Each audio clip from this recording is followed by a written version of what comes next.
Hey guys, what's up? And welcome back to the Nest Podcast, episode 38, the Kurt Schilling episode, presented by Sportzilla. I'm your host, Brandon, and joining me as always is my co host, Zach. And tonight we have a special guest, the creator, founder, president, whatever you want to say, of Sportzilla, Jared Sneed. What's up, dude? How you doing? Hey, what's going on, guys? Thanks for having me on. Yeah, we were talking before we went live, a little bit about what Sportzilla is, and we decided to save it for the podcast episode. Why don't you go ahead and, in your own words, explain what Sportzilla even is and where it came from? And you can see here I'm rocking the Sportzilla, Zach's rocking the Sportzilla, so we're repping. No, absolutely. So, first of all, thank you guys for having me on and pushing the name, pushing the brand, if you will. Hopefully, my shirt will be here in a few weeks. It takes a little longer to get across the pond, so I'll be blasting it out for everybody here soon.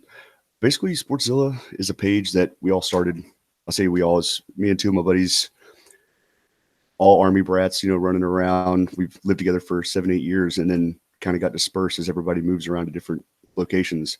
And probably the one thing that always brought us together was talking sports, arguing whatever it is I like to argue, which if you follow the page is pretty much just stirring the pot to people, whatever they like to listen to and watch. But we're out on the golf course. We all met up and started talking. It'd be a really cool way to link up all of us to talk and catch up, if you will, and still keep our love for sports going. So Sportzilla just kind of came across as an outlet, if you will, for all of us to link up and not have a text thread, if you will, on the phone.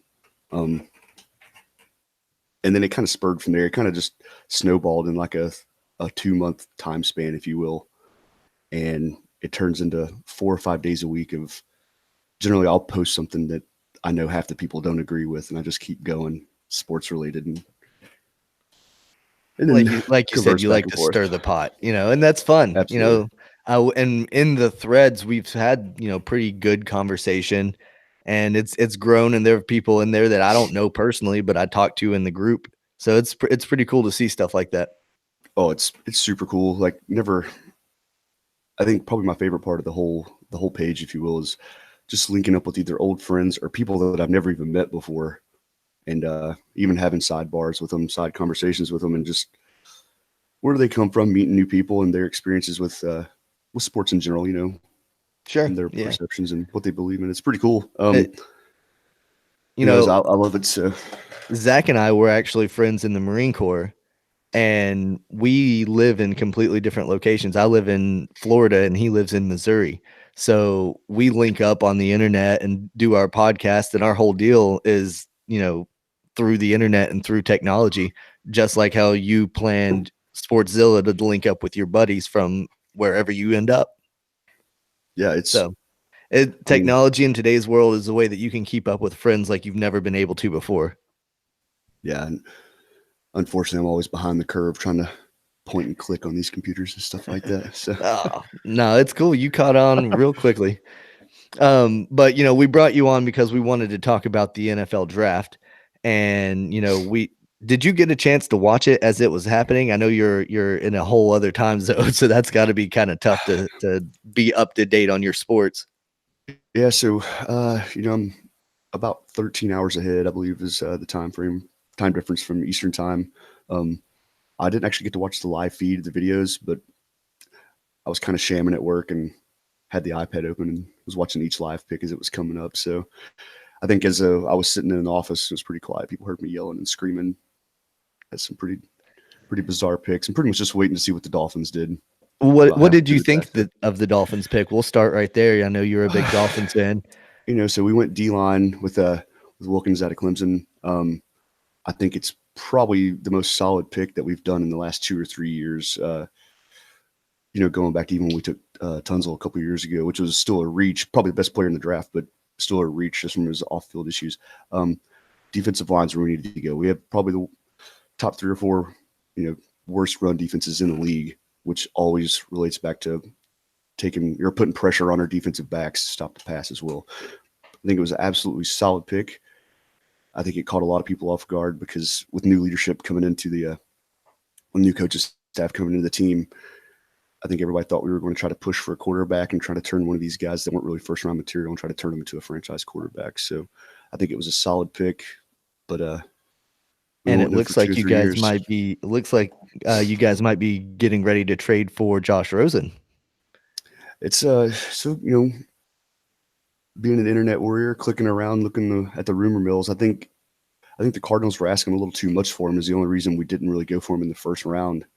Um, you know, just reading through, I think we did offer the 13th pick, but we wanted a little more than just Rosen for it. I mean, which is a whole nother conversation of what the Cardinals are doing right now. Yeah, they're You know, bombing their whole fucking team, dude. I yeah, don't know what the hell. it's garbage. I'm which we can talk about that as well. I think it was just a terrible pick to go with Murray with the first pick when you've already God awful. spent a top 10 pick on a quarterback in the last 12, 13 months. So Yeah, no, I agree 100%. I think Murray's actually going to be a bust in the NFL. He should have stuck with baseball. I couldn't agree more. I think I was a Sportzilla thing, or it might have just been one of Brandon's posts, but I commented and said, whoever picks Dwayne Haskins is going to be happier than whoever picks Kyler Murray. And I don't see it going any other way. He's 5'10", which I believe makes him the shortest quarterback in the league. He's great for the college game because he's quick and he can move and stuff like that. But the defenses in the NFL are gigantic and they're freaks of nature and they will put you in the ground. So good luck, buddy. That's all I can say about him. He's not going to have a good time. Yeah, he everybody talks about him being so short. When it's Drew Brees or Russell Wilson, they always like to throw that comparison out there. But Russell Wilson, I don't think is that great of a quarterback and not one that I would want to be compared to. He has a ring because of the Legion of Boom that they had.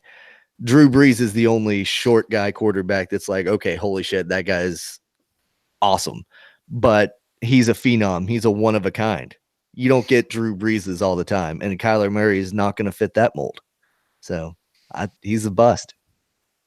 Yeah, I agree. I mean, so I think a couple years from now, we'll probably talk about Murray as one of the better college athletes we've probably seen last 20 or 30 years. I mean, first round pick in 2 sports, kudos to him. But coming to the quarterback position in the NFL, I've never been a fan of these small guys who like to run around. I think Russell Wilson's a little bit of an anomaly to that group of guys because he does have the speed to move around and doesn't have exceptional arm strength necessarily, but he's very efficient. So I don't think he's worth the $140 million that he just got a week or two ago. But never been a fan of these guys that run around and rely on their legs just because he's got 4.3 speed's not that impressive because everybody in the NFL has 4.3 speed. So I agree.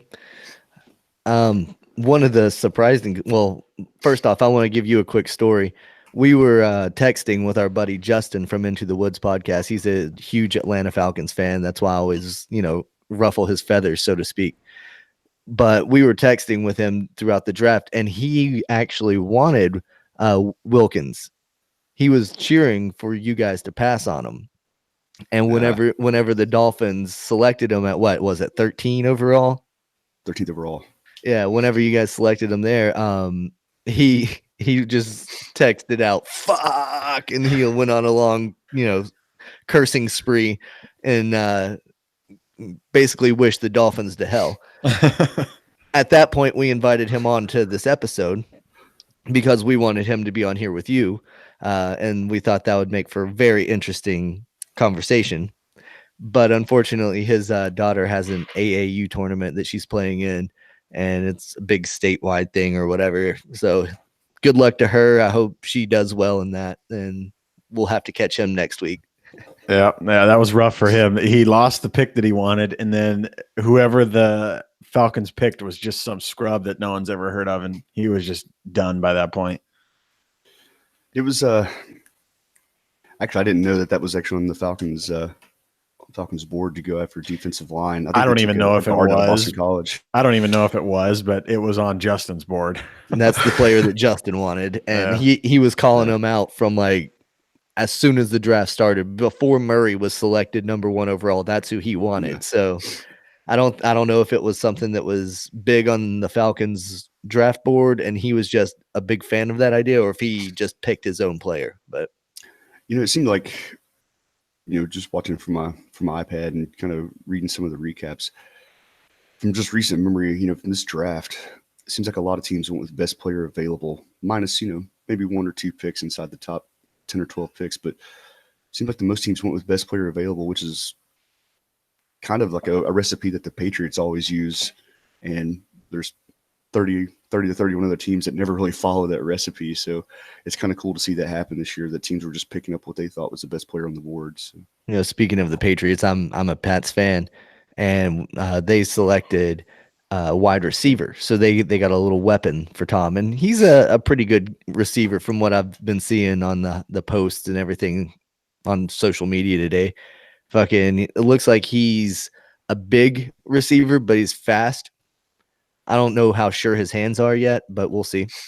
I think time will always teach us to never really question what's in the plans for Patriots right now. Like, I thought, having a 32nd pick in the first round would have been a monster pick to maybe go after Locke out of Missouri, just to go ahead to go after a quarterback, not necessarily Locke right there. But Well, he was the only legitimate quarterback that was still available at that time. Did he get picked up in the first round? No, he's still on the board. He will get picked tonight. Yeah. I think that is potentially a sleeper of the draft this year is Drew Lock. Yeah, I agree with that. I think he's the second best quarterback in this draft. Yeah, I think you're right. I think actually I could see the Dolphins making a push for him in the second round. That's kind of what I've been trying to keep up with here today. I think that's going to be the guy that, outside of those top 10 or 15 picks, everybody's going to be watching over the next 2 seasons to see what you guys are trading for Rosen. It's happening. It's happening. Drew Lock's not going to Miami, so don't even worry about that. Hey, let him fall to the 24th. Let him fall to the 24th pick in the second round. See if he ends up in New England. I mean, I wouldn't be surprised. I'd be surprised if he dropped that far. But I'll tell you this: I would like either Drew Lock or Josh Rosen to be the heir apparent to Tom Brady. I think they're both solid quarterbacks. Yeah. I would have been okay with Daniel Jones too. If he would have slipped to 32, I would be okay with that. I think the Giants fans are absolutely stupid for booing him or booing that pick. I think he's well deserving of going and being the next franchise.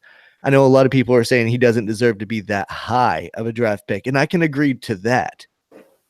But I think he's a future quarterback that you can build a franchise around.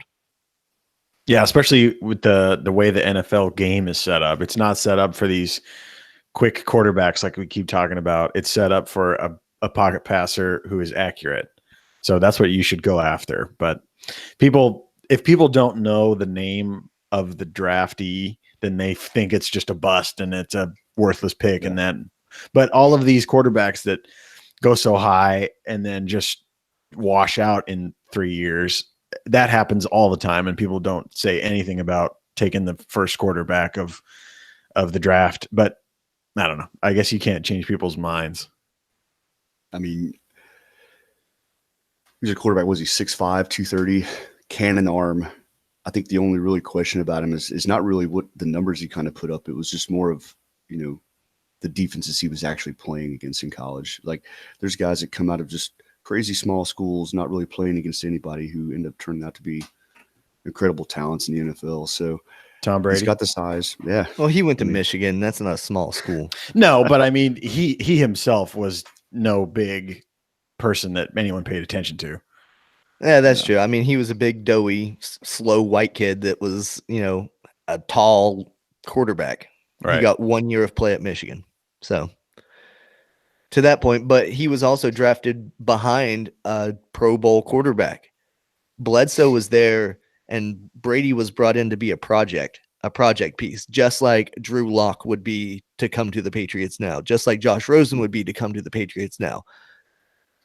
He would learn how to be the type of quarterback that system wants and needs. and he would have plenty of time to do it, and he would have a great example to watch. Yeah. Yeah. I think the perfect recipe for a young quarterback coming into a team and they want him to be their franchise quarterback is he doesn't play for 2 or 3 years and just learns the system. When you throw these quarterbacks in and, 6 games in or whatever, they're the starter, it gets dicey. And some people make a season out of it. Dak Prescott was great. Baker Mayfield was pretty good this year, but then they fall off for whatever reason. So Patrick Mahomes is a perfect example of that. Yeah, that too. He was drafted to be Alex Smith's replacement in Kansas City. Not to say that Alex Smith was the answer they had. That's why they got rid of him. But he was drafted because they wanted to replace him. So he learned for a year. He didn't play his rookie season, and then he played his next year, and he was a huge hit. He's a good quarterback. MVP of the league, shit like that. Who's to say he's going to do that again this year?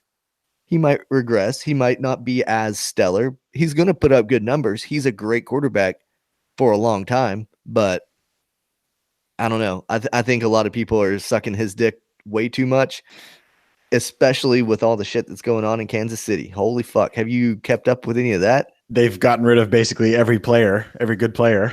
The Tyreek Hill incident that's been going on is even more ludicrous. He didn't even get charged with anything, right? Like they dropped charges and everything. Well, he's going to now. The audio tape leaked or whatever of him saying some shit about punching his kid in the chest, telling his fiance that she better be terrified of him and stuff like that. If you haven't seen it, you got to look it up. It's fucking nuts. But now they've reopened the case where the charges could be pressed against him, and he's going to go to jail. Oh, wow.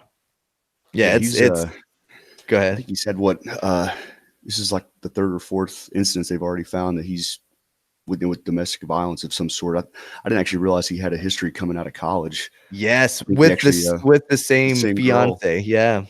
Yeah, it's pretty crazy. I know. I think I was reading this morning or last night, if you will, that for you. I can't remember. I just wake up and check my phone sometimes. I get kind of lost in the time. But I remember, man. We've both been overseas. We know how it is. Yeah. No, these tapes release, and I mean, unfortunately for the child, I mean, he's putting his hands on was a 3 or 4-year-old kid multiple times. I mean, this has happened 2 or 3 times over the last couple of seasons. So, and it was all brought to light because now the child has a broken arm. Yeah. Oh wow. Yeah, it's shitty stuff. So now like Tyreek Hill has to be kicked out of the league, go serve jail time. It's got a very Michael Vicky feel to it now that all the really illegal stuff is coming out. It's like, oh shit. Like, I hate it for the child that's involved, but now he's at least in custody of the state and isn't in that situation anymore. Right. So reminds me of Adrian Peterson a couple of years ago. I mean, yeah, I'm not trying to warrant anything he did, but the guy literally missed an entire season for something, that not he did severe. Yeah, of what's coming out about Hill. So yeah, it's pretty fucking nuts. But anyway, we'll get back to the draft and off of that serious topic for a little bit because that's gonna drag everybody down. Another thing I wanted to say about Miami's pick that I forgot to mention, and I think I posted it in the group, is that he's my favorite player so far in this draft simply because he tried to take out Goodell. When he was so excited that he was running out the tunnel and he did like a jump, like he wanted to bump chest or whatever in the air, he nearly took Goodell out. I would have loved it if he would have just pancaked his ass. Yeah, we're all football fans. I'm some bigger than most, but it's kind of crazy to think Goodell's even still part of the NFL. So anytime somebody tries to take him off the stage, I'm all in support of, especially if it's a Dolphins player. Yeah, absolutely. It made everybody a Dolphins fan for a few minutes at least. Yeah, at least till the next pick. So, what do you think about Dwayne Haskins falling so far in the draft? So Haskins was actually my favorite quarterback probably in this year's draft. Mine too. Not really saying much about the draft. I think he has the most I say he's probably the most accomplished from what I've seen. Just gets who he played against, the numbers he kind of put up over the last year or two. Surprised he kind of fell. Was it to 16, 15, something like that? I think it's Yeah, 15. 15.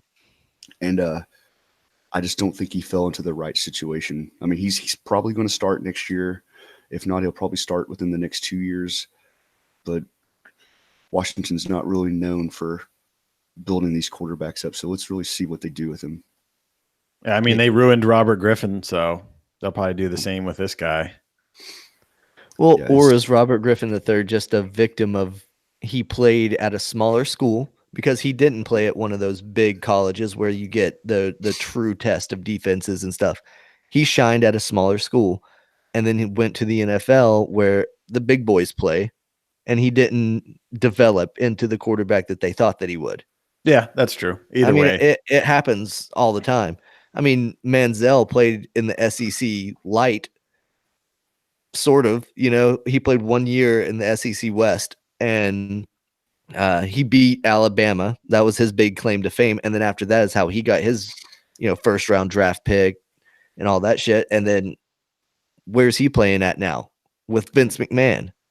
Is he really? I think that's the news that's coming out now is that he's trying to get on with the XFL. So Yeah, that makes sense. Jeez. that's where But all yeah. the AAF guys are going to now too.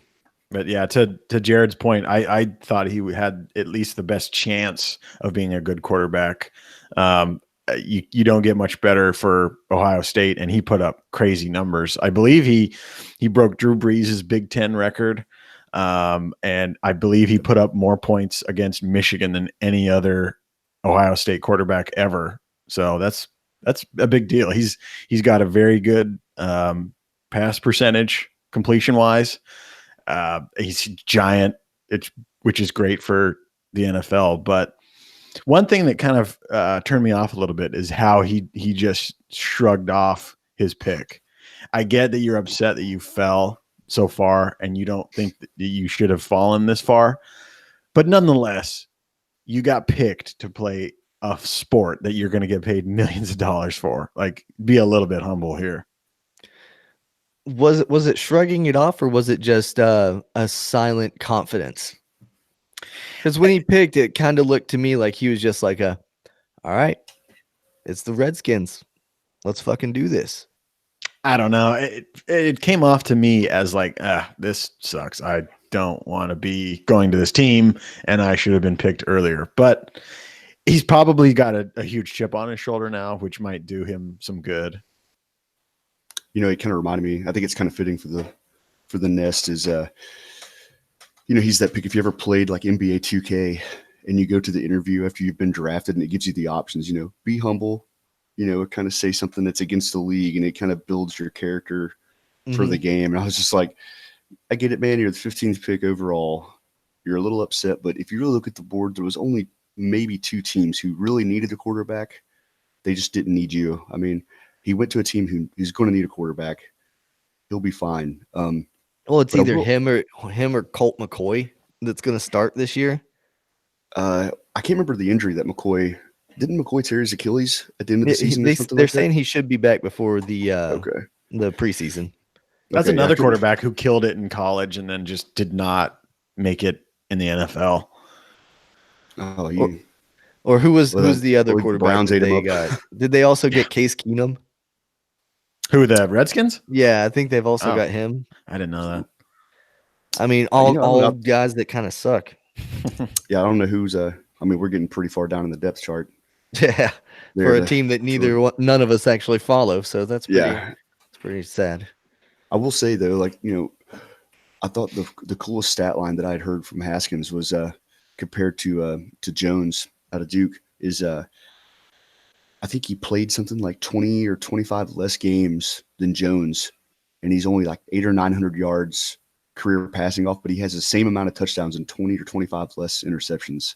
Just to keep that in perspective, and one of them is playing at Duke and the other one's playing at Ohio State. So just to think of the different numbers that the 2 guys put up. So yeah, but I think a lot of college numbers are also overinflated because of you said it. He played at Ohio State, where they always have 5-star wide receivers, 5-star running backs, 5-star this, 5-star that.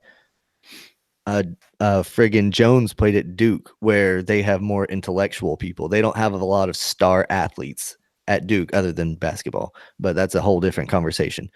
Oh, absolutely. It's Duke doesn't recruit the stellar wide receivers, so a lot of the passes that Jones would drop back and make, maybe they were dropped because they had a less than stellar player. Oh no, I think you're absolutely right. That's it. You definitely have to take that into perspective when looking at these guys. I don't know. I can't wait to maybe see a Giants and Redskins game. Maybe watch them both go at it. That would be awesome. I think Eli's definitely going to start the season for the Giants. I don't think he's going to start, and I think that's the right move. Maybe like my initial gut feeling was that after the Giants lose 3 or 4 games, people will start rumbling for the new kid. But the reception that he got whenever they drafted him, they might actually just let him roll and sit the entire season. So. They've got a lot of money tied up in Eli still. He's got another year left on his contract. I mean, They benched him last year for a scrub. So they're looking for a spark or an answer somewhere, and they're willing to do it at quarterback. Yeah, it's I would never be an advocate for Eli, but he does have 55,000 passing yards and 2 Super Bowls on some crazy plays, albeit I will say that. But yeah, I think his time is done. I don't think he's done in the NFL, but I think we'll probably see him for 4 or 5 games for New York next year, and I think they'll probably roll in the new kid. Yep, I agree. I think we'll see the new guy before the end of the season. So, who knows? I mean, pretty excited about the NFL season this year, though. It's like I said, first time I've seen these many guys, like just best player on the board come across. I can't wait to see a lot of these teams play. Yeah, and a lot of these guys will be playing their first year, especially a lot of the guys that play their first seasons are usually like the defensive tackles and the offensive guards and stuff like that. That a lot of people don't get to know their names because they're not the flashy guys. But we've got a few quarterbacks that I think will see the field in their first season, and I think what was it? The Iowa tight end that went number 11, I believe it was. Went to Detroit. Yes. Hawkinson. Yeah. Yes, that's the guy I'm thinking of. I think that's going to be an immediate impact player there in Detroit. Matt Patricia is building a Patriots 2.0. Hey, he learned from the best, didn't he? Just watch. This guy Hawkinson's kind of like another Gronk. He's a great pass blocker, and he's going to be able to run down the field. He's got soft hands. Who is it? Stafford, that's the quarterback there. Mm-hmm. He did good when he had a sure-handed guy like Megatron. So we'll see if they can connect early. Oh yeah, Stafford's going to be one of these guys. I don't know if he'll ever win a ring. No, I don't think so. Detroit's plagued. Was it? I think the entire city's something like 0 for 25 in the playoffs, like the last 15 years or something like that. Something crazy. But I mean, Stafford's going to be one of these guys that put up 60, 70,000 plus yards in his career, and may be your next Marino-esque. Yeah, I was just going to say, I think Stafford's going to go that kind of Phillip Rivers route where he's good, potentially even great, but he just never is with a team that can get it together. Yeah. Marino was the quarterback that I kind of grew up watching a lot because my dad's a Dolphins fan. So I grew up watching Marino play quite a bit, and to see him never actually win kind of sucked because he was a good one. Yeah, it's story of my life. So. Yeah, I'm sure, man. and then after that, you've just had shit after shit after shit. Oh, it's something like 16 or 17 quarterbacks that we've tried to start since he's been there, or since he left in 99, 2000, something like that. So that sucks. Since you're a Dolphins fan, I wanted to kind of ask you this, and this is a little random, but what happened to Nick Saban from him going from a Dolphins head coach where he didn't do anything, and then going to be one of the greatest college coaches? Is it just the difference in how you coach an NFL team, or like what's the deal there? So, unofficially, I guess that's how I would say it is, I'll say this, Nick Saban's probably is the greatest, probably football coach ever, college or pros. I mean, this dude turned Alabama into just something that's just video game-esque of how Dynasty. good they are. Yeah. Dabo Sweeney just became the highest paid. I saw that, $93 million. No, Saban has had 26 players have been first round picks, and he has like 21 losses since he's been in Alabama. Something crazy. I think what killed him in Miami, and in turn what killed Miami, was when he got to the pros, you don't have total control, and you can't have total control. You can search for talent, you can find talent, and you can play the guys, but there's the front office part, there's the contracts, there's moving dudes around, and you're not dealing with 18 to 20-year-old minds that can be manipulated, if you will. You got 60 personalities on this team that are playing for money and playing to support families. And I think he lost control. I mean, I can't remember exactly what happened. I think we traded like 3 or 4 first round picks within his first 2 or 3 months there. And I think we had like a top 4, top 5 defense in the league. And he tried to build this offensive scheme in Miami when you're a defensive minded coach. Like, stay with what you know. But I think just Saban's not really built for the NFL. He's built to run through college football until he's 150 years old. So yeah, I think that's kind of the consensus on him and potentially other coaches. Is there's a different aspect to coaching and trying to control a professional team versus a collegiate team. Like you said, you've got younger kids who can be manipulated. And plus, I'm sure Nick has a huge hand in recruiting. So that has to help tremendously of getting a good team year after year versus you're in the NFL, you're left with whatever the draft has and your draft position. And then whatever, like you said, the front office wants to do, whatever your GM wants to do, you're kind of at the whims of what the office wants to do versus your mindset. Of course, like Bill Belichick and coaches that have a huge name can, I'm sure, influence how they draft and how they, get players, but it's a whole different thing in the NFL. And it's interesting to me to see a coach like that who didn't make a name for himself in the NFL and then just straight kill it in the college. And I just wanted to hear from a Dolphins fan what they thought of him, because I don't know if many people realize that he was a Dolphins coach.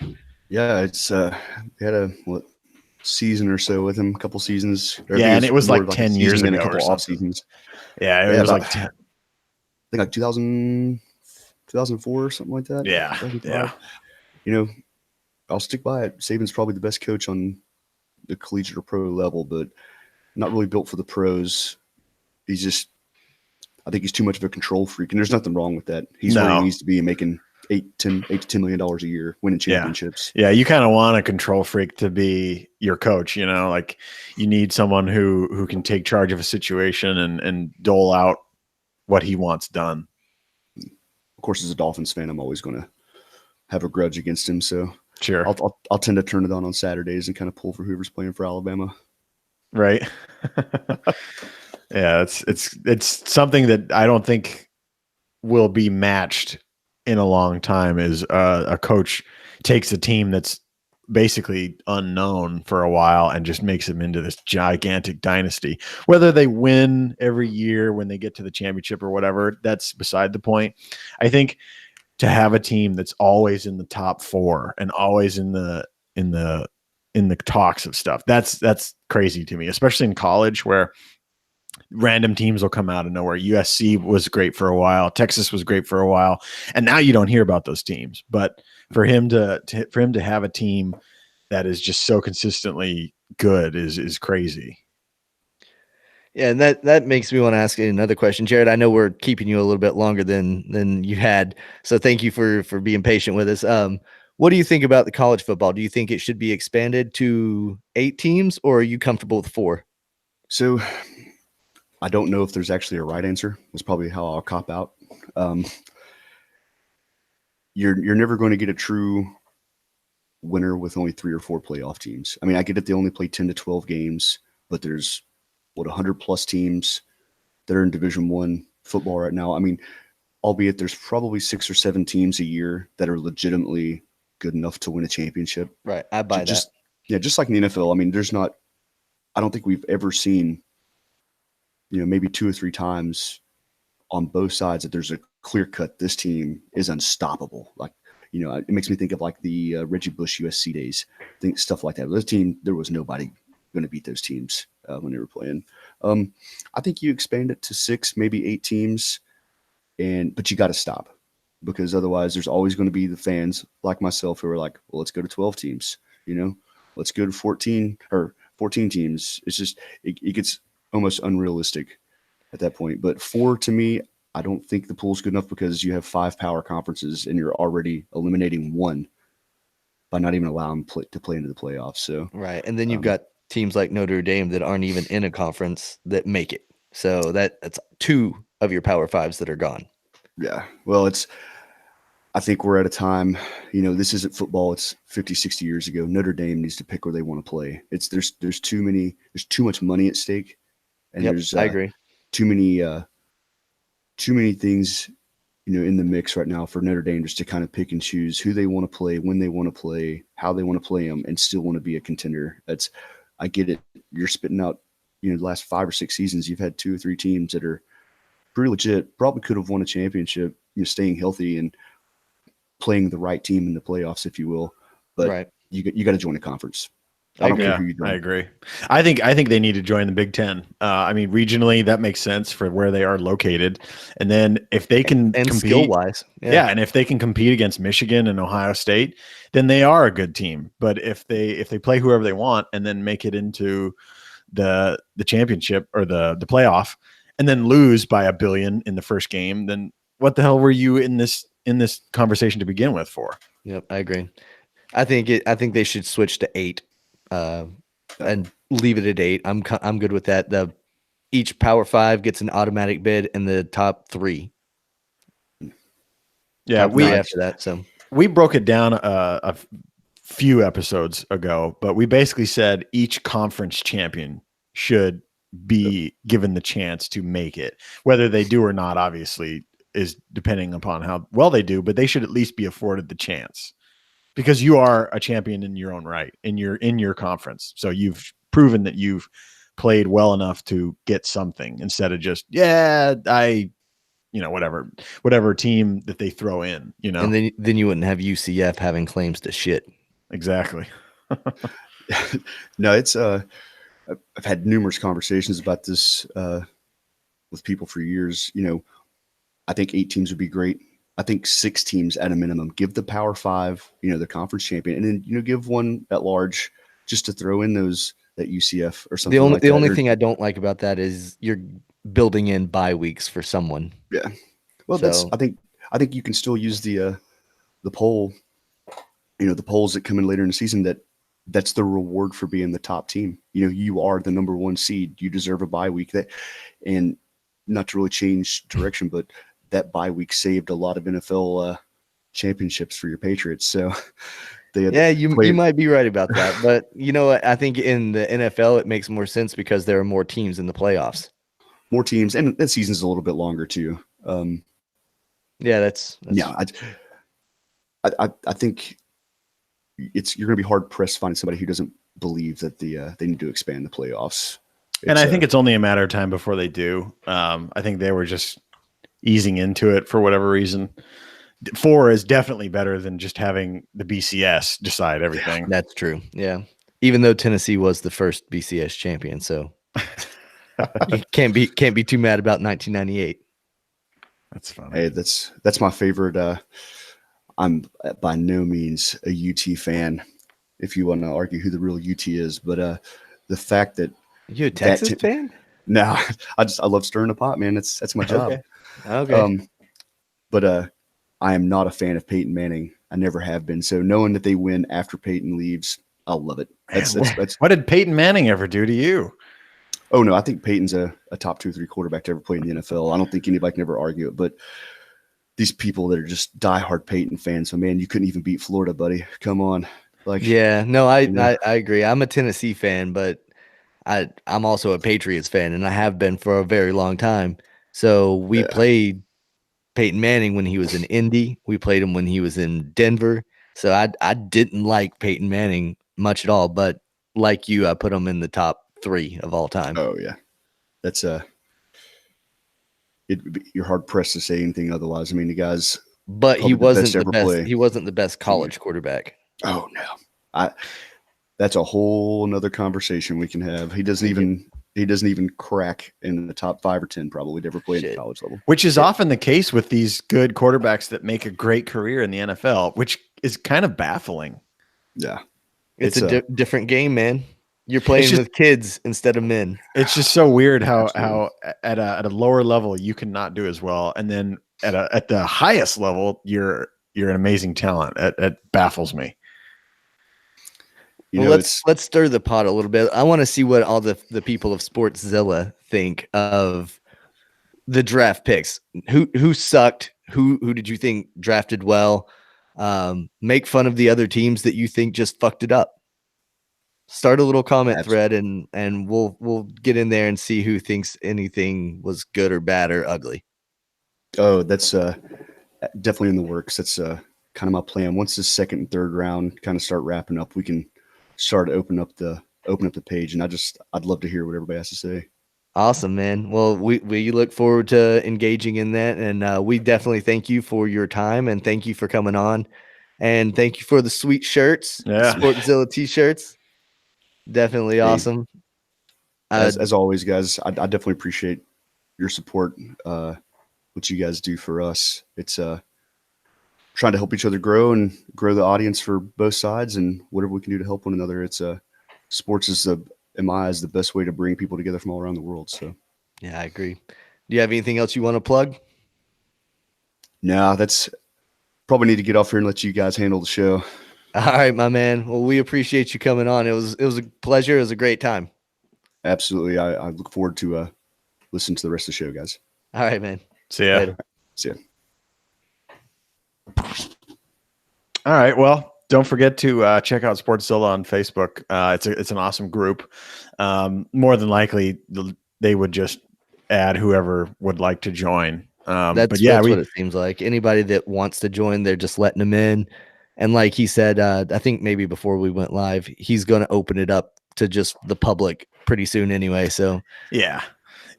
But yeah, we get on there, we share memes, we talk shit. We a lot of the times talk about, is LeBron better? Is Jordan better? Is Brady better? Is this person better? And it stirs the pot and gets everyone's opinions flowing. And it's an awesome little sports group. Yeah, it's just a good way. I think there's one guy in there. He's trying to hit up every baseball park, and he just posts pictures from his seats every game that he goes to. And I love that. Oh, that's neat. Yeah. Shout out Mike Elam if he checks this out. He's the guy that posts them. And he's hit up Toronto and Pittsburgh, and I think he said Cincinnati was on the list. So he's hitting up a lot of parks. I don't know if he travels for work or whatever, but that's an awesome little thing that I've been kind of following and liking. Yeah, that's awesome. You want to talk a little baseball, or what do you got on deck? Yeah, actually, speaking of going to different baseball parks and stuff, I was actually at Tropicana last weekend to see my Red Sox play the Rays. I took my wife and son, and we went and watched some baseball. I gave them my own unique style of cheering, and let them know a thing or two that they were doing right and a few more things that they were doing wrong, and they ended up sweeping the whole goddamn series. So I'm not saying what I did helped them, but it didn't hurt, right? Put 2 and 2 together. They've actually been playing a lot better baseball. So I'm happy to report that, in their last week, they're 5-7. So that's pretty good. Bats are starting to come alive. They just recently had a season high in runs, like 11 in a game. They scored 8 of them in an inning. So the bats are starting to come alive. They're working better at bats. They got rained out tonight, so they get to take the night off. So that's pretty good. Yeah. I saw that the Cards had the best record in the NL Central, though. Yeah, it's crazy. They've been on a tear. We swept the Mets, we swept the Brewers, which are red hot against us, and Yelich specifically is just lighting us up. I think he's up to, I don't know, 11 or 12 home runs or something, and like all of them except for 2 are against Cardinals That's pitchers. ridiculous. So it really sucks. But I mean, we were able to put them away this series. We were at home, and it kind of boiled down to their pitching wasn't great. Their starting pitching, to be exact. We lit them up early, and that helped. So they're obviously a great team still, and Yelich is a phenomenal player. But for once, we were able to put the hammer to the nail. So that was really awesome. Yeah, that's awesome. Did I tell you about Goldie or what? Oh man, that is so exciting. He is exciting to watch. You said it. I mean, he immediate impact. He's hitting homers. He's getting on base. He is stellar at first base. Yeah, Just phenomenal. Gold Glove first baseman right there, plus a Silver Slugger. He's future Hall of Fame written all over him if he can stay healthy. Yeah, man. Yeah. I hope to God the Cardinals can get to the World Series and win while he's still playing. Oh yeah, I think it's definitely possible. He signed the extension there in St. Louis, so hopefully that's going to be something that they can build around. If he stays healthy, there's no reason that he won't keep producing at this level for several more years. Yeah. So you've got a good one in Goldschmidt, and I like being right. Yes, you do. I've got that same feeling about Michael Chavis. When we were in Tampa, we actually got to see him make his major league debut. He lined a double in his first at bat. That's right. Yeah, you texted me about that. That's it really was cool. pretty fucking cool. Got to see his first big league hit, and then he's since hit his first 2 big league homers.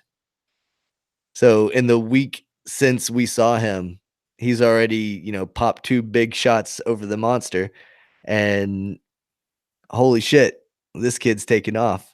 I think he might be replacing Dustin Pedroia on a more permanent basis this season. Yeah, and it sounds like Pedroia is out for a good amount of time. He's only on the 10-day DL right now, or IL or whatever they're calling it this year. I guess it's offensive for it to be called the disabled list now. Did you hear about that shit? No, but it sounds about right for 2019. Yeah, so now it's the injured list instead of the disabled list. It's been disabled for like 150 fucking years, and now all of a sudden it's an issue. Aren't they synonyms for one another? Like, god damn. I don't know. Whatever. Yeah, whatever. The injured list. But it's only the 10-day, so it doesn't appear to be that serious, or they would move him to the 60-day and free up that roster spot. Okay, gotcha. But I don't know. It's something that I'm keeping an eye on, and I'll report back on it every week for anybody that gives a fuck. But I think Michael Chavis is going to definitely be forcing his way to stay on the major league roster if he keeps hitting the way that he does. Sue Lin will be the first casualty, then Eduardo Nunez will be the next to keep him on the team. But it's a small price to pay for somebody that's going to be your future. Yeah, and especially if he's putting up numbers already, like that's awesome. And his swing, I kid you not, it's built for Fenway Park. The way that he can flip it over the right field wall, and then he's got the power to turn and just like crank him over the monster all day long. He's got like a Manny Ramirez type swing. And that wall ain't no fucking joke. It's a 37-foot wall, but it's only like 215 foot down the line. Okay. So it's shallow, but it's a tall wall. So a lot of balls that are hit well end up as walls. They hit the wall and then, bounce back, and that's in play. It takes a pretty good shot, about the equivalent of a 335, 340 foot home run at a normal park. Yeah. Because it's so tall. Right. So it takes a pretty good shot to get it out. Nice. Yankee fans like to throw that in our face whenever we talk about the short porch at Yankee Stadium, because that is fucking asinine. Like, home runs at Yankee Stadium are outs at every other ballpark Mm-hmm. because their right field is only like 300 foot from home plate. This is fucking crazy. That's such a short home run. That's why it's called the short porch, but fuck. Yeah. Yeah. It's interesting that baseball is one of those few sports, maybe even the only sport where, depending on where you play, the field is different. Yeah, like that was one of the big contributing factors to Bryce Harper going to Philly, is their field is a good fit for him as a hitter. Yeah, It's he a can good hit bombs hitter's there, park. Yeah. He and he hit bombs. has. Yeah. He got ejected recently. Did you see that? Yeah, his manager was bitching at the ump, and then he went up there and started squawking too. Well, yeah, it was he struck out on a bad call. It was the pitch that he was mad about was a ball by probably a good 3 or 4 inches. Um, but Bryce Harper needs to do better than going into the dugout and continuing to talk shit to the umps, because that's where he got ejected. He was in Okay. the dugout yelling at the ump, and that's when the ump punched him out. And then Gabe Kapler, their manager, stormed out of the dugout, and Bryce followed. So he was justifiable in getting rung up, but it was a bad call. I mean, that goes back to our conversation of, should they have the automated umpires, automated pitch areas? Yeah. It would make the game more accurate. I got to say, I love the ump banter between players and managers. It's fun. It's really interesting to see that human element. Like, of course, a guy is going to get a bad call, and then if it's a game that's, if a game means something, then the guy's going to be pissed off. And I think that's a fun aspect of the game. I mean, people say that baseball is boring. What better way to make it even more boring than to just have some computer decide strike or ball, in my eyes, at least. No, I agree. I do like the idea of a more accurate game. Why not give the coaches one challenge a game on a call? I like that. They already challenge every other play that's close, or Mhm. have the option to challenge any other play that's close. Why not give them like one, maybe 2 challenges on pitches a game that they can challenge? And, you're not going to use it on a 1-1 count. And it's like, well, that was a bad call. But if it's a big strikeout when you got bases loaded, fuck yeah, you're going to challenge that. That's when guys get pissed off. That's when guys get kicked out of games, is in big moments like that, whenever the umpire blows the call. I'm down with that. Yeah, I'd much rather have that than electronic umpire or whatever you would call that. I like the simplicity of baseball, where we don't have an instant replay to go to every single fucking second. I like the aspect of a human decided that was fair, or that was foul, or that was an out, or that was a this. It's fun. It kind of brings it all to a more attainable place. Like, if you watch an NFL game, it's a huge spectacle, especially these days where they have cameras everywhere and they've got all the stuff that we've talked about on the field, where the lines are this and that and the other, and there's all this shit going on. If you know what you're watching when you're watching baseball, you can follow along, and you don't need a replay to do this and that and the other. You know the count, and you know what's going on, and you can enjoy it. And I think that's one of the more enjoyable aspects of baseball, if you're a baseball fan. I was talking to my wife about that, and I have the MLB TV package. With that, it comes with the mobile companion, to where you can listen to the game on the radio from the local team's radio broadcast that's in the press booth right beside the TV guys that are calling the game. I listen to WEEI, the Boston Red Sox radio, all the time whenever it's a 1 o'clock start, because I can listen to that at work. I can plug it in my car on my drive home, and by the time I get home, the game's usually in the 8th or 9th inning, so I can catch the last of the game on TV, and I stay caught up the entire game because I listen to what they're saying, and it's like, "Oh, yeah, they told me it was a 2-2 count with, 1 out, runners on first and second." Like, the situation, you can picture it in your head, you've seen it a million times. It's just understanding and following the game. Right. And what's crazy about that is that's how people tuned into baseball for I don't know how many years. Yeah, baseball's been around for 150 years. MLB is celebrating the 150th anniversary this year. Yeah. So before TV, which only came around when, I don't know, The fucking 50s, I think. yeah, I was gonna say the 30s or 40s. So I was even giving them some earlier times. Before that, it was radio. Yep. That's crazy. And people, no shit, listened to it on the radio and would gather around, and that was an event. Yeah. That was entertainment. People would listen to boxing matches on the radio before TV. Yeah. Can you imagine that? Listening to some guy say, and he hit him with a jab, and he's working the body, and all this stuff. Like, that's crazy. Imagine listening to UFC on the radio now. Jeez. I don't think you'd be able to, especially with like the ground game and stuff. And you could probably do it. A guy who knows what he's looking at and how to describe it could do it. But man, that would be confusing. Like, I would like to hear Joe Rogan just call a fight with my eyes closed and see. Or locker room talk guys should do that. They're really knowledgeable about MMA. So I would like to hear them describe the fight live. I think that would be cool. Kick it old school and just do a radio show of UFC fights. I think it would be cool just once, not all the time, just once to see what it was like. I think it would be a cool experience. Yep. Yeah, that would be funny. So if you guys are listening, shout out Locker Room Talk.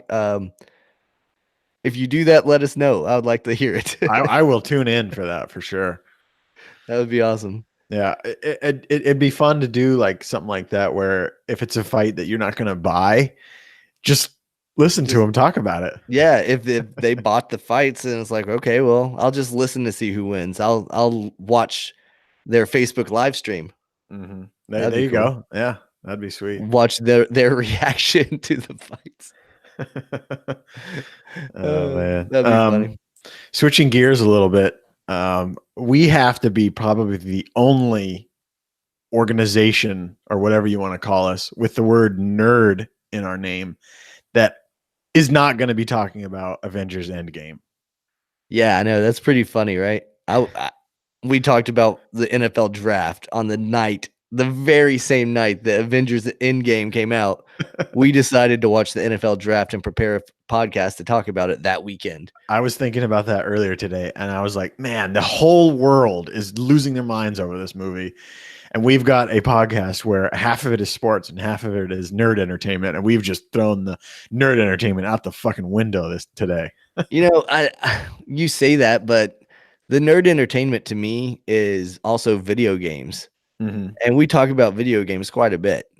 Neither one of us are really comic book people. We like the action in the Marvel movies and the DC movies and stuff, but we don't really follow any of that stuff. It's just not our cup of tea. We would rather play a Borderlands video game from 2015. Yeah. And for me, the thing with the superhero movies, there's just too fucking many. There's like 25 of these motherfuckers. I can't. You know what? I just can't. And this is Endgame, but they're going to have the next movie in the Marvel universe coming out in 9 months, 10 months. And then they've got another one scheduled for after that and another one scheduled. They've got another phase. This is only phase 3. They've got phase 4 coming now. So everyone that's been like, oh my God, it's the end. It's just the end of this story, part of the story. Yeah. The story continues, man. Yeah. I don't want to sound like a douche here, but no, go full on douche, dude. Do it. The movies are just cash grabs. There's no depth to any of these superhero movies. They're They're just fun. You know what they're going to be. You know what the ending is going to be. The good guys are going to fucking win. No shit. And it doesn't do it for me. I like the obscure ones. I like the off ones. I like Deadpool. Deadpool is great because it's not your typical superhero movie, but I can't get into it. I'm sure they're fine movies. I'm sure if I sat down and watched them, I would enjoy them, but they're just not worth my time. And all this hype, I don't care. I'm not going to pay fucking 10 grand to go watch this movie. No, definitely fucking not. No, the people that were posting that shit online for that much money, that's ridiculous. You can't wait a week or 2 weeks or whatever it's going to be where everyone has eventually seen it, and then now there's tickets that you can buy. Like, come on. I mean, but imagine how that, like, they just don't have the discipline to stay away from spoilers, I guess. I don't know. It's just weird. I've got a buddy that I work with that he watches Game of Thrones on something called Plex. It's a service kind of like a Hulu or something like that, but it's a little smaller. It has HBO that feeds into it. So, but he has to wait 24 hours after the release for it to become available for him. So he watches on Monday night. So Monday at work, I don't talk to him about Game of Thrones because I don't want to spoil for him or whatever. On his request, if he didn't ask me, I wouldn't care. But I wonder, like, he stays away from everything though. He doesn't go online and look up spoilers. He's like, all right, I'm watching it tonight. I don't want to know anything about it until then. Are these people just so undisciplined that they can't fucking do that? Yeah, he sounds like an adult. That's what an adult would do. Sure. Yeah, absolutely. You're right about that. And the people that can't stay away are fucking children. Yeah. When I was big into The Walking Dead, I would record it and watch it the next day. And of course, people would come to whatever it might have been and, oh my God, did you watch the episode? And I would just leave or not pay attention or whatever. And if you're going to make the decision to not watch a show live and then interact with people that have, I mean, that's not something new. You know, like if you didn't watch The Sopranos, that's not my fault, you know? Right. Like if you've heard of it and you chose not to watch it, or you are like, oh, I'm going to watch it later or whatever, then so be it. But you know what? It is what it is. I thought about looking up spoilers and just talking about them all night on the podcast just to ruffle some feathers, but nah, I didn't. Yeah. I mean, like I said earlier, like these, what are they going to do with this movie that's going to be so mind-blowing? Like, oh, are they gonna save the day? Wow, I didn't see that coming. Yeah, they never do that in superhero movies. The big thing in this movie, I think, is that several of the main characters are going to die because it kills off their story arc. Right. But I mean, people are preparing for that in Game of Thrones as well. Yeah, I kind of look forward to it. I'm excited to see where they go with that. Right. I'm excited to see it. I'm excited to see it all happen. And, we talk about it every Monday night with our Game of Thrones panel. Shameless plug for anybody that listens. Tune in on Mondays as well. But yeah, I think it's great. I'm excited for the ending. Yeah, hell yeah. And like I said, we have nerd as the first name of our show, but we haven't really covered a lot of nerd stuff. And to that, I think there just hasn't been much going on for our interests. There hasn't been any video game releases. The only one that we're going and playing Borderlands. I know, which prepare for a video game that comes out in September, but yeah, which is a series that I missed. So I picked up the Handsome Collection, and you and I have been playing it, and we trying to get our buddy Garth, who's obviously been on the show, to get it as well. So I decided, you know what, this summer really doesn't have any games that I want. Nope. So I'm going to go back. We looked ahead and we were not impressed. Yeah, I'm going to go back and play a series that I've heard nothing but great things about and that I just, for whatever reason, missed. So I've been enjoying that. The only game that I have heard about and might care about is a game called Days Gone that came out today, if not yesterday. And it's a zombie game, a single player exclusive for PS4, which they have a lot of. But I don't know. For right now, I'm okay. Sure. with It wasn't a must-have. It wasn't a Red Dead Redemption or whatever. yeah. You know, one of the games coming out that might be a must-have now is Madden. Oh Madden yes. 2020. Yeah. That the shocking news that they're going to include 10 colleges in the game to play, I guess it's a playoff system or whatever that you come in as your creative player, and you choose your college, and you play the last little bit of your college season is what it sounds like, and then you get drafted based on how well you perform in those games. Yeah, for anyone that's a fan of the old NCAA football games, this is just a shining light that we've been looking for 5 years now. Yeah, since 2014 was the last NCAA football. So it's definitely something that we're all like, "Oh god, college football?" The only part that sucks is you can only choose 10 teams, and I don't like any of the teams that they have. I guess Oregon's not bad and Texas Tech's okay, but I don't wanna be Florida. I don't wanna be fucking Clemson. All right. Yeah, well, they probably struck some sort of deal with those teams or I'm something. sure. I think if I might be wrong, but I think those are all the Jordan schools. Oh, okay. The schools that Jordan sponsors, or maybe it's just Nike in general or something, but I know like Oregon and Florida, they're all Yep. Nike sponsored schools and Yeah, stuff like that. Oregon is a huge Nike school. Partly, I think, because Nike's headquarters is in Portland. I think their CEO or something is a Oregon alumnus. Oh, okay. Yeah, but they're a fucking gigantic Nike school. Yeah. So But I'm assuming that it'll just be completely random players that don't have anything to do with the current players on the team's rosters. Because that was yeah, the whole reason that we that lost was the those whole games. reason, right? Yeah. So yeah, I would assume that it's completely randomized and there's no reflection of real on-field talents or anything. It probably just you probably pick one of the teams and then it simulates, playing through most of the game and all that shit. Kind of like how it would set it up to where you win the national title or lose based off of how you play.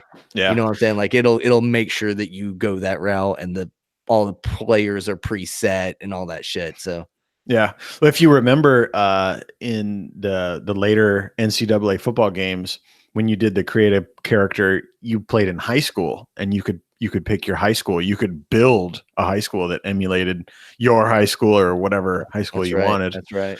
Um, yeah, I mean, I think maybe if EA sees that there's a huge fan base that will freak out about this, then maybe they can try to work something out, because I think there's something that can be done here, like whether they have to strike a deal where they pay the players or maybe just don't even include players. Like I never really gave a shit about whatever players were on the NCAA teams.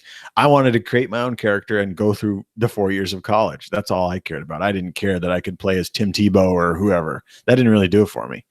No, I agree. I was the same way. And even if I had a team like and say Tim Tebow was my quarterback, I would still create myself as a quarterback if I wanted to play quarterback. Right. So it is what it is. Man, those games were fun though. Just the gameplay was so awesome. Like compared to Madden for whatever reason fell off years ago, but NCAA was awesome. And that's kind of where they developed new stuff. Like I remember in NCAA 06, that was the 05 or 06 was the first game where you could create a legend or Heisman or whatever it was, and then you could play your 4 years and do the race for the Heisman was what it was called. And obviously you tried to win the Heisman, and that was fucking awesome. I loved it. Yeah, no, I agree. Those games back in the day were so much fun. I spent hours, hours every night just playing through a career in a fucking football game or a basketball game or whatever I had at the time. Yeah. And there was a bunch of collegiate stuff. Like they had basketball, they had baseball, which I didn't know anyone cared about college baseball, but they had it. Yeah, I mean, obviously it's a much smaller circle of people that care about college baseball or whatever, but that some of the same schools that are good at basketball or football or whatever are also really good at baseball. Vanderbilt has turned out some amazing pro talent. The University of Florida has some great baseball players that come from there.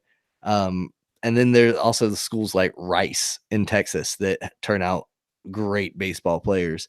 So it's crazy that, you know, there are certain schools that are known as baseball schools. It's just a lesser known fact, lesser known knowledge. Yeah. But baseball is pretty fucking cool. I like it a lot. We're going to put that on a shirt. Baseball's pretty Baseball's fucking cool. Hey, I'm all for it. All right, man. Hey, I'm out of stuff to talk about though, brother. Yep.